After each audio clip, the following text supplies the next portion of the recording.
Well, welcome back to Life on a Drive with me, Rev Francis. It's alive. It's alive. I wouldn't say it's running well, but it's running. Let's see if I can wedge you somewhere. Fuck it, we'll just fire it up and see what happens. Yep, very unique process for starting this vehicle. I won't show you because it's highly illegal.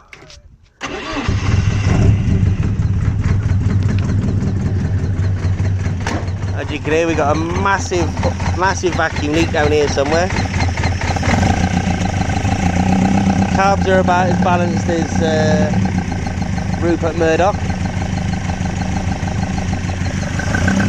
Thermostat hasn't opened yet either, which is encouraging. But there's no major rattling noises coming from the bottom end. I mean, the carbs are making a racket, but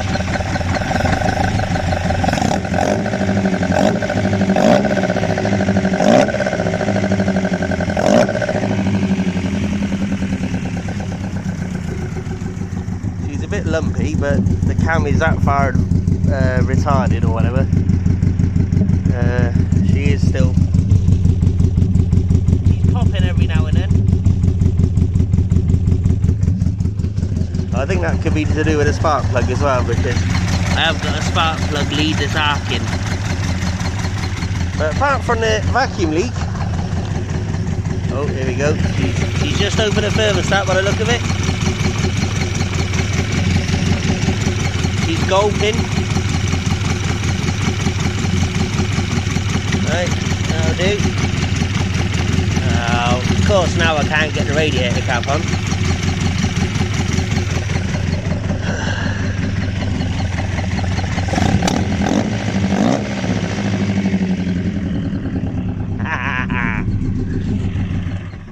Shut it off before it explodes. This is still worryingly close to that. I am going to have to with the radiator. These are all problems that I forgot. Basically, when I put the engine in, I have to put it on a slight angle. Only obviously I've forgotten that over the 4 years I've been messing with it, and it's now too low on that engine mount. I need to lift that engine mount up a bit, just to rotate the engine over that way a bit more. But I can't go too far because the exhaust hits the bottom of the car, so I have to be a bit careful. But yeah, it's awake, it's alive. Oh, look at it. I need to put the bonnet on angle. There we go. There we go. Hasn't that made all the difference? Oofda. Yeah, she's alive. Alive and kicking.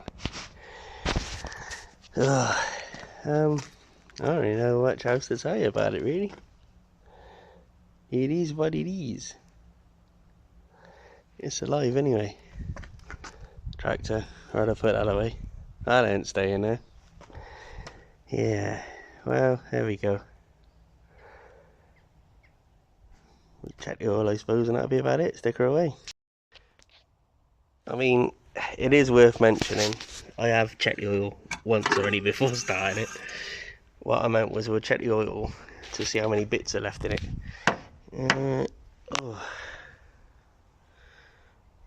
Well, it's clean and there ain't nothing. Well, you can't really obviously see because it's so clean. No speckly bits. Let's move out of the way a bit. No speckly bits. I mean, my thumbs are filthy, of course. My fingers are plastered, but there doesn't seem to be a lack of OL, which is always refreshing to hear. Finally bolted that back on properly as well. dipstick's a hell of a lot easier to get in and out now. That's got to be cut off because that's the old fuel pressure regulator when I was running injection. But oh, where is the oil level? It's just slightly over full. But I will be dropping the oil out and doing it again anyway, because of them new bearings they will running. No, not running. Wearing. They will wear in a little bit. I got to wire up the fan. You can see where I've deleted the VVT. Basically, all I do is run the cam fully, because the VVT, they forwards and backwards, you know all about that. But I just put mine in the furthest retarded position, which gives me a fair bit of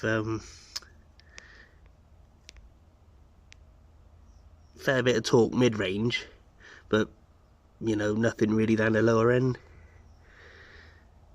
which is always great. Just looking at that engine mount there, doesn't really look like it's touching much. Yep. Sure, that'll be fine. I've got a car balancer as well, only it doesn't fit in the hole. The old Suckersaurus here. Yeah, you can see where the problem's lying. And I can't take these trumpets off because the emulsion tube? No. There's a tube that it's loose, it's independent from this, it rattles around. I don't know, we'll have a see, but let's see if you can. Of course you can't. Well, it's in there anyway. You'll have to believe me. So yeah, so I'm going to need to make a 45 out of an old piece of exhaust or something, just to, so I can hoyer in. Yeah, I don't know if you've seen the exhaust wrap. Done really bad at that. My engine breather, that was nice to see it wasn't pissing out. You know, roaring smoke and blow by and everything else. What's it look like in the top of the motor? Oh, wet. That's nice. At least it's nice to see the lifters and whatnot are getting oil, which is always a bonus. Right, I'm gonna stop yakking now. Yeah, that'll be it. I expect the next video will be of me either blowing it up again, which is highly likely, or putting another engine in it, like a Saab turbo perhaps. I don't know. If this one dies, it will be a Saab turbo. I've had enough of these Ford engines. They're getting stupid in price and not powerful. And they sound alright, but you know, this little thing, it goes alright, but you know, by today's standards, 170 horse is like a diesel, isn't it? So anyway, stop yakking. I'm yakking again, I'm aware of that. Right, speak to you later.